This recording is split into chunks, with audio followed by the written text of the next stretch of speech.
Welcome, everyone, to SoCo Chat. Once again, a podcast where we talk with county leaders, discuss the latest news, and share all things concerning our home here in beautiful Sonoma County, California. Once again, I'm your host, Paul Gullickson, Communications Manager for the County of Sonoma, and we thank you for joining us.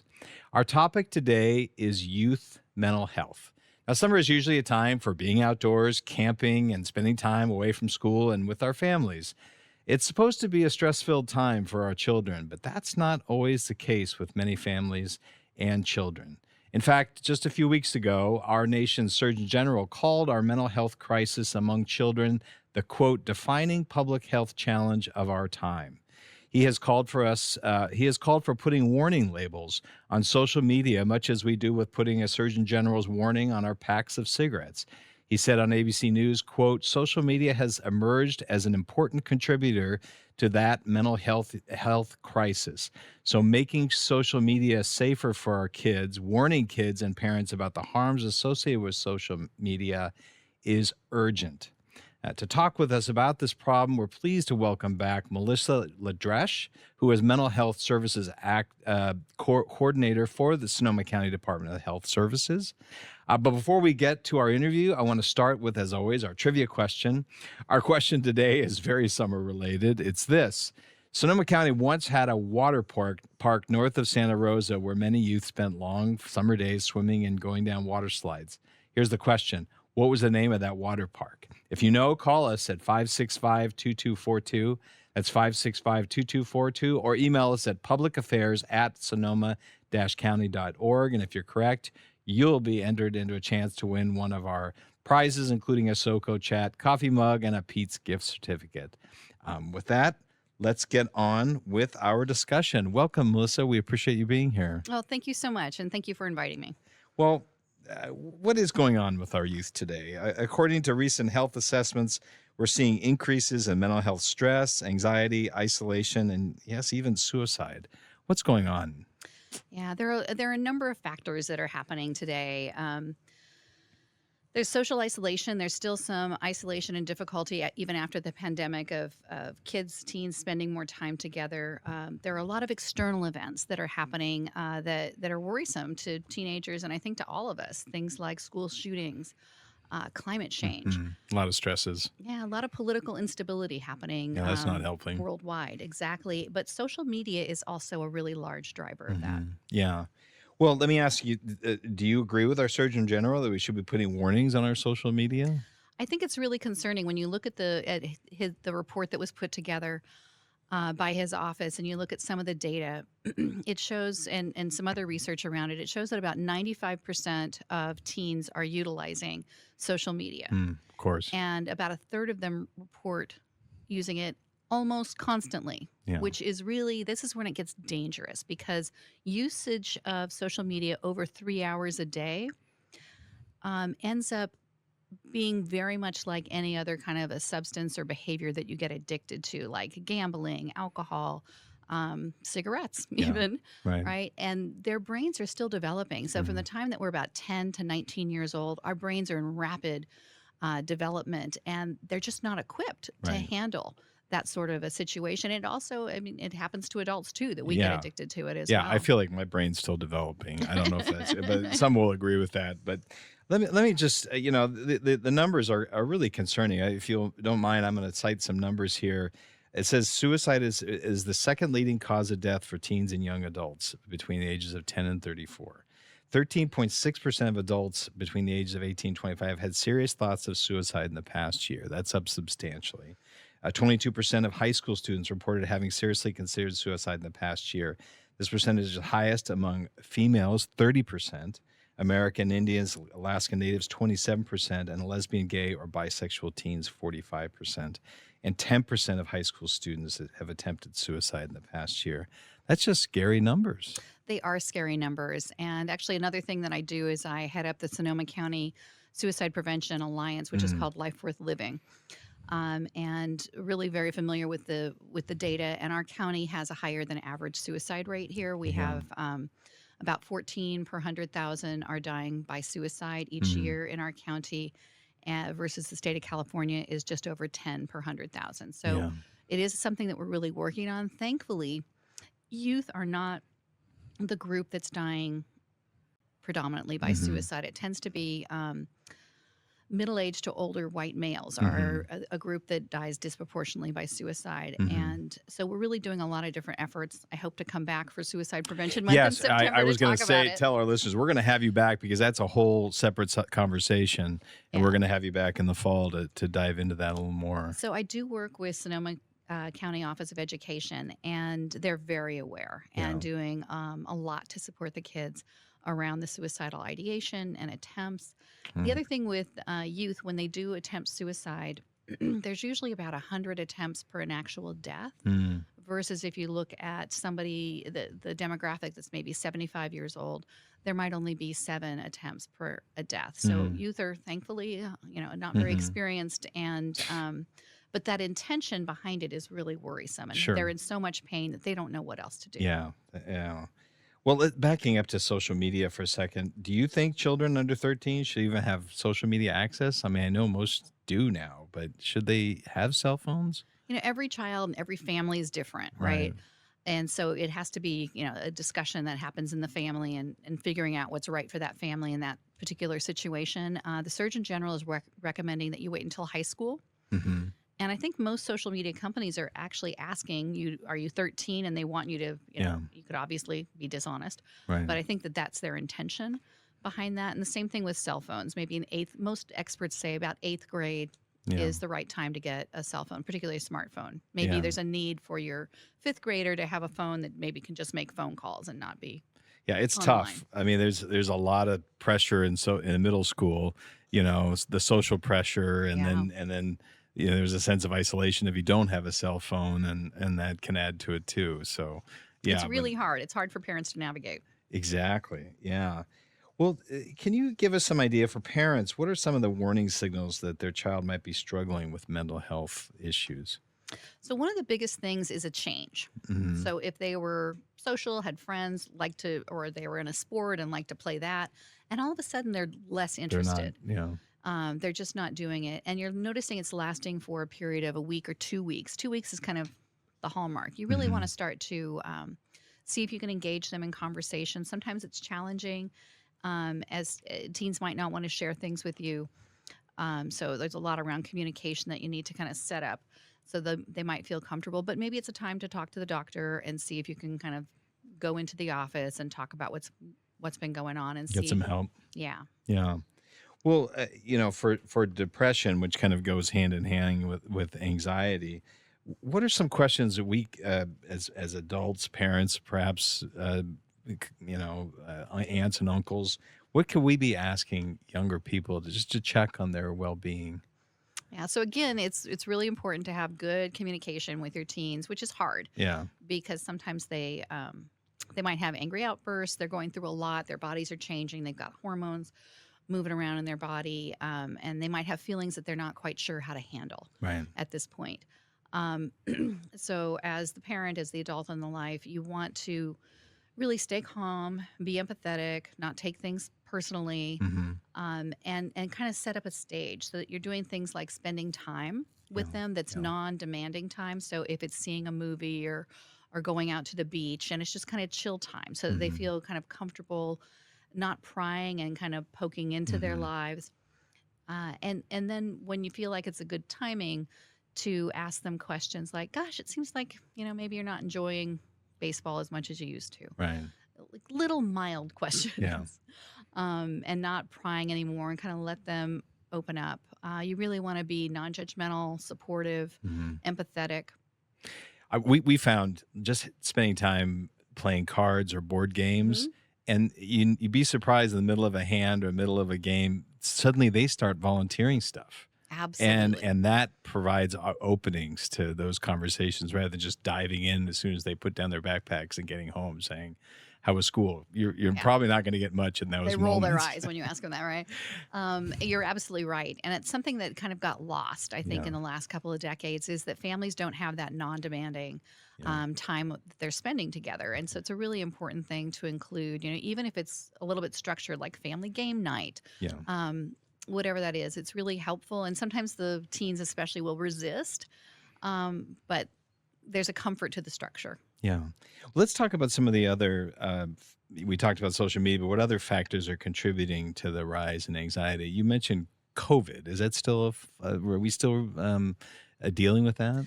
Yeah, so COVID really had quite a big impact. It was this abrupt, um, turn to an unexpected turn to distance learning. Yeah. And the distance learning, I mean, I've experienced it, and you may have Right. experienced it. Even for us, it's really hard to stay disciplined. If we're not the Absolutely. speaker or really engaged in the meeting, we might check our emails and do other things, right, during a distance meeting. And so it's very, very hard for kids to stay dialed in when they were doing the distance learning. So there was learning loss, which then, of course, can lead to poor self-esteem because you're not getting the grades or making the accomplishments that you had before. And there's also that isolation. So both from their teachers and their peers, the social isolation, which makes it more difficult. And we actually saw that there was some psychological deterioration and deterioration in behavior. So more Hmm. aggressive behavior, a lot more depression and anxiety. We saw increases in both of those diagnoses with Yeah. teens Yeah. during the distance learning time. Yeah. Well, you mentioned some of the other stresses on, it could be housing, moving, even our political differences. All those seem to contribute as well, right?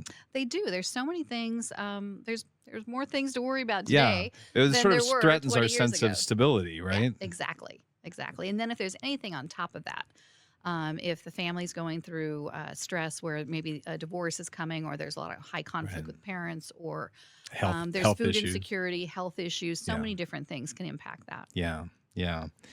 Well, you mentioned movies. Last night I saw the movie Inside Out 2, which is the big summer hit right now, right? And for those who don't know the story, it delves into the mind of this 13-year-old sweet girl named Riley. Without giving too much away, the movie, it's inside her mind, and there's all these key characters: joy, sadness, and now they in part two they've introduced some new characters such as envy, embarrassment, and of course anxiety, something that all our teenagers deal with as well as our adults. And but it also in part of this movie, again, not giving away too much, is they introduce this sense of self. And as we grow older, there is this part of us that it equates to the messages we tell ourselves. That we are a good person, we are a good student. We don't have to buy certain products in order to be liked and have friends. And yet that's often being challenged, especially in those teenage years. Are teens losing their sense of self, or is it still just sort of developing, and those are being challenged by social media? What do you think? I think that teens' sense of self is really being more influenced than it was before social media Okay. was around. But it's their job, it's their developmental job to be figuring out who they Who are, they getting are. that sense of identity, which that includes pushing away from parents, right, Hmm. for the independence and spending a lot more time with their peers. Hmm. And their peer group is more influential than it had been any other time in their life. Right. And so now social media has really become part of that peer group. And it's definitely influencing teens, but they're still developing sense of self. It may make it more difficult for Hmm. some teens because they're comparing themselves constantly, Well, and that's what I somebody wonder. always looks like they're doing better than you are, Everybody on social media looks like they're happier and wealthier and have it all prettier together. and in better shape, and yeah, Right. everything's going well for them. Yeah, I mean that challenges adults too, but teens, that can create great stresses, and every time somebody's at a party you weren't invited to, that adds to it, right? And just these unrealistic expectations. Yeah. Yeah. Well, I guess the question I might have is, it relates back. How can we help our kids set realistic expectations and help them with the messages they tell themselves? Right? That they to not be often driven by what the world says or they fear the world wants them to be, but to trust in themselves. I guess that's the question. Yeah, that's a great question. And so part of it is that when teens are wanting to achieve something or set a goal. Like let's say we're talking about goal setting, helping Hmm. them set goals. So there's something they want. Maybe they want to be on the varsity soccer team. Right. Helping them set that goal. Do they want to be on the Olympic soccer team, the teens are starting to realize they have limitations. We might tell a 5-year-old, you can do anything you want to with your life. But a teenager is going to recognize, well, I'm probably not going to be a professional football Right. player. We all reached right? that point. We all reach that point. And so helping them kind of choose goals that they can achieve, that are achievable. Right. And helping them kind of, maybe have 3 to 5 goals to focus on, and figuring out, kind of breaking the goals down into pieces, Yeah. writing them down, having a time frame. All those things are important because that's a really important skill to develop as an adult, is to be able to set achievable goals and meet them. And sometimes the reward's right in the goal. So if you get on that varsity soccer team, well, there you go. Congratulations. Yeah. But maybe some other goals, maybe academic goals, they might like a reward. Right. And maybe parents and families can help with that. And to celebrate accomplishments, to celebrate the accomplishment, as well as positive reinforcement, is powerful. Right. It changes 95% of behavior. Right. And it makes everybody feel good. It brings your relationship a little bit more closer with your teen, and so it generates this this atmosphere where relationships work better. Yeah. And I know one thing we try to emphasize was to celebrate our kids for their courage and effort, not for the outcome, right? That, even though they struck out, did you step to the plate? Did you do your best? Right. Let's go celebrate that. Their effort, the values that they had. Yeah. Yeah. Really important. The outcomes aren't always going to be exactly what we want. Right. Yeah. Really great stuff. Well, what are some of the youth mental health services offered by your department? Can you share some of those? Yeah, Sonoma County Behavioral Health has a full spectrum of different services, from prevention to early intervention, case management, therapy, medication support, crisis services. So a whole variety of different services that you can access. It's specialty mental health, which means it's for people who really have acute mental health symptoms. To reach our access line, you call 707-565-6900. If you have private insurance, and if you do call us, they'll ask you a series of questions to kind of see what's going on and if this is the right fit for your child. But if you have private insurance, you want to start there first. Yeah. And is this a number that kids could call as well if they are looking for help, or mainly for parents? It's mainly for parents. Yeah. I mean, kids could call, especially an older teen. Yeah. But they might ask you to bring your parents involved. Yeah. So the number again, 565-6900. Yes. Yeah. Thank you. And do you have some events that youth and the entire community can attend to learn more about coping techniques, tools, and resources that are coming up? Yeah, right now in the summer, there aren't a whole lot of events. I assume so. But there are a number of providers that offer different things. So like Voices, which is located on Mendocino Avenue in College. It's a drop-in center for teens, and they have a drop-in wellness group on Thursday afternoons for 12 to 26-year-olds. Buckaloo has a number of different things, like they offer a family support and education group. They have a bilingual community resource clinic, survivors of suicide group. So they offer those either weekly or bi-monthly. Okay. NAMI is National Alliance for Mental Illness. Yeah, great group. And they have groups and classes for families to understand mental illness better. Positive Images supports LGBTQI+. And they have a weekly drop-in support group for teens from 12 to 18 on Thursday evenings from 6:30 to 8:30. Great. Yeah, so great. some different things going on. Well, we're going to put up a slide that's going to have some contact information for if people want to follow up on some of those. But those sounds like great programs. And Melissa, we can't thank you enough for being here. It's obviously a critically important issue. And then we said we're going to have you back in the fall to talk a little bit more about this. But thank you. Thank you for being here. And to our listeners, we'd also like to say thank you for being here and give you a chance to win one of our SoCo Chat mugs for answering our trivia question. As a reminder, our question for today is, Sonoma County had a water park north of Santa Rosa. You could see it off of Highway 101. And a lot of our kids spent a lot of summer days swimming and going down those water slides. What was the name of the water park? If you know, call us at 565-2242 or email us at publicaffairs@sonoma-county.org. And if you have comments about this or any other segment, or have a suggestion for a topic for a future SoCo Chat discussion, please, we'd love to hear from you. email us at that same address, public affairs, one word, at sonoma-county.org. Thank you all, and hope you continue to follow us on Spotify, Apple Music, Amazon, and of course, YouTube. And be sure to tell your friends. We'll see you next time. Thank you, Melissa. Thank you.